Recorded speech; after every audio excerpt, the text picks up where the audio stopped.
Hello everyone. अब हम प्रस्तावना के इंपॉर्टेंट क्वेश्चन देखेंगे। प्रस्तावना टॉपिक से आए हुए क्वेश्चन तथा नए क्वेश्चन क्या बन सकते हैं। पहला क्वेश्चन है हमारा, भारतीय संविधान की प्रस्तावना की शुरुआत किन शब्दों से होती है। भारतीय संविधान की प्रस्तावना की शुरुआत किन शब्दों से होती है? तो ये होती है हम भारत के लोग, दैट इज बी ऑप्शन। तो इसका राइट ऑप्शन जो है हमारा बी ऑप्शन। नेक्स्ट क्वेश्चन है हमारा, भारतीय संविधान को कब अंगीकृत किया गया अर्थात एडॉप्ट किया गया था? तो ये किया गया था 26 नवंबर 1949 को। वही अगर हम बात करें भारतीय संविधान को कब लागू किया गया, तो लागू किया गया था 26 जनवरी 1950 को। ये लागू करने की डेट है, ठीक है। और एडॉप्ट करने की डेट कौन सी है? 26 नवंबर 1949। नेक्स्ट क्वेश्चन है हमारा, मूल प्रस्ताव के अनुसार भारत को कैसा गणराज्य घोषित किया गया था?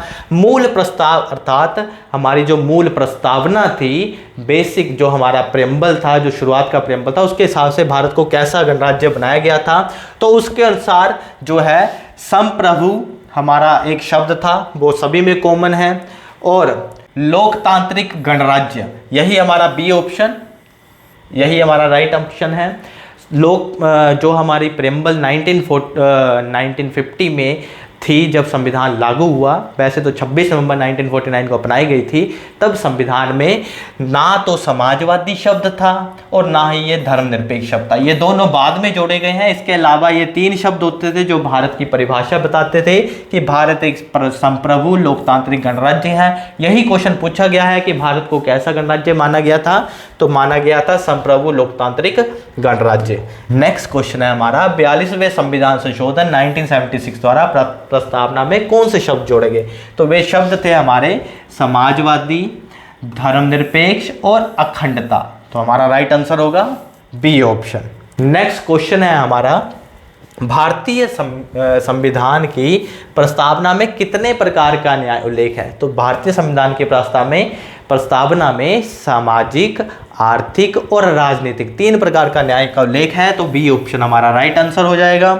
नेक्स्ट क्वेश्चन है हमारा, प्रस्तावना में उल्लेखित न्याय के प्रकार कौन कौन से हैं? प्रस्तावना जो है उसमें कौन कौन से न्याय के बारे में बताया गया है? तो जैसे कि मैंने आपको पहले बताया कि सामाजिक, आर्थिक और राजनीतिक, ये तीन तरह का न्याय के बारे में बात की गई है। तो सी ऑप्शन हमारा राइट ऑप्शन रहेगा। नेक्स्ट क्वेश्चन है हमारा, भारतीय संविधान की प्रस्तावना कितने प्रकार की स्वतंत्रता का उल्लेख करती है? तो भारतीय संविधान की जो प्रस्तावना है वो 5 प्रकार की स्वतंत्रता का उल्लेख करती है। तो सी ऑप्शन हमारा राइट आंसर रहेगा। नेक्स्ट क्वेश्चन है हमारा, प्रस्तावना में किस प्रकार की स्वतंत्रता का उल्लेख नहीं है? तो प्रस्तावना में विचार की स्वतंत्रता का उल्लेख है, अभिव्यक्ति की स्वतंत्रता का उल्लेख है, विश्वास की स्वतंत्रता का उल्लेख है, लेकिन आर्थिक स्वतंत्रता का उल्लेख नहीं है। तो यही हमारा राइट ऑप्शन बनेगा। नेक्स्ट क्वेश्चन है हमारा, भारतीय संविधान की प्रस्तावना में कितने प्रकार की समता का उल्लेख है? तो भारतीय संविधान में 2 प्रकार की समता का उल्लेख है। तो हमारा राइट ऑप्शन जो है बी ऑप्शन रहेगा। नेक्स्ट क्वेश्चन है हमारा, बंधुता दैट इज फ्रेटर्निटी का अर्थ है जैसा कि प्रस्तावना में दिया गया है।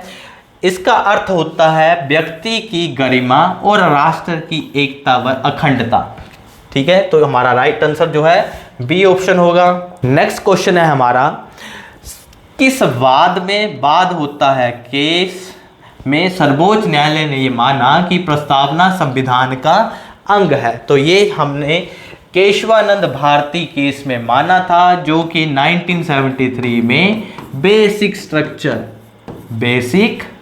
स्ट्रक्चर की थ्योरी के साथ आया था। तो हमारा राइट ऑप्शन जो है बी ऑप्शन रहेगा।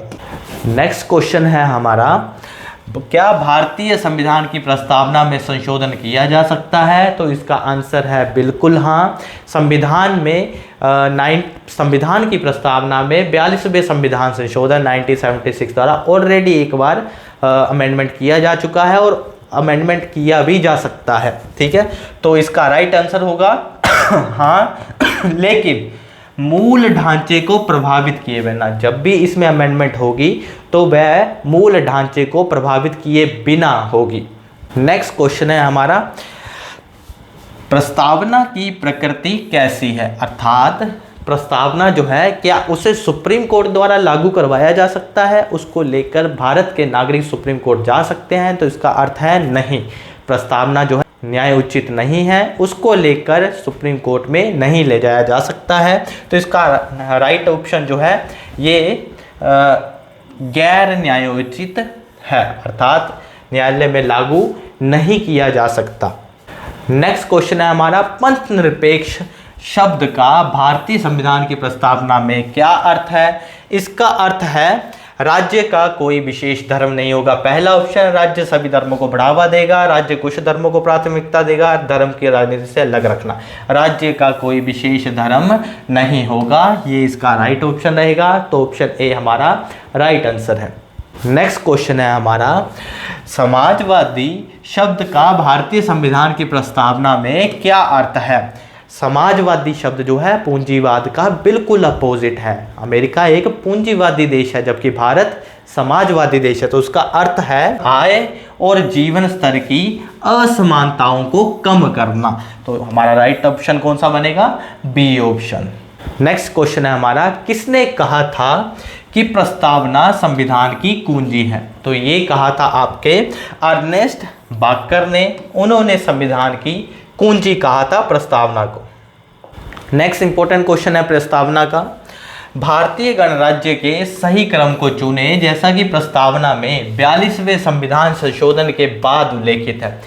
42nd अमेंडमेंट एक्ट के बाद भारत की जो परिभाषा दी गई है प्रस्तावना में, उसमें जो वर्ड दिए गए हैं वे किस क्रोनोलॉजिकल ऑर्डर में हैं? तो उसको देखेंगे तो वो है संप्रभु, समाजवादी, धर्मनिरपेक्ष, लोकतांत्रिक गणराज्य। तो ये आपका पहला ऑप्शन ही आंसर बन जाएगा।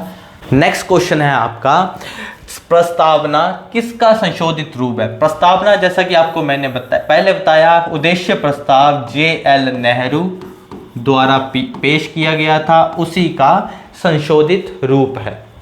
नेक्स्ट क्वेश्चन है हमारा, किस शब्द को राष्ट्र की एकता के साथ 42वें संविधान संशोधन द्वारा जोड़ा गया? तो वो था हमारा सी ऑप्शन, दैट इज अखंडता। लास्ट क्वेश्चन है हमारा, प्रस्तावना का मुख्य उद्देश्य क्या है? जो प्रस्तावना बनाई गई है जैसे कि आपको पहले बताया, ये सिद्धांतों और मूल्यों को दर्शाती है। तो इसका जो राइट आंसर है वो है संविधान के उद्देश्यों और दर्शन को व्यक्त करना। किस फिलोसफी के आधार पर संविधान बनाया गया है उसको प्रदर्शित करना प्रस्तावना का कार्य है। ये आपके कुछ इंपॉर्टेंट क्वेश्चन थे जो कि प्रस्तावना टॉपिक से बने हैं। इसी तरह की अन्य वीडियो के लिए जुड़े रहें। Thank you.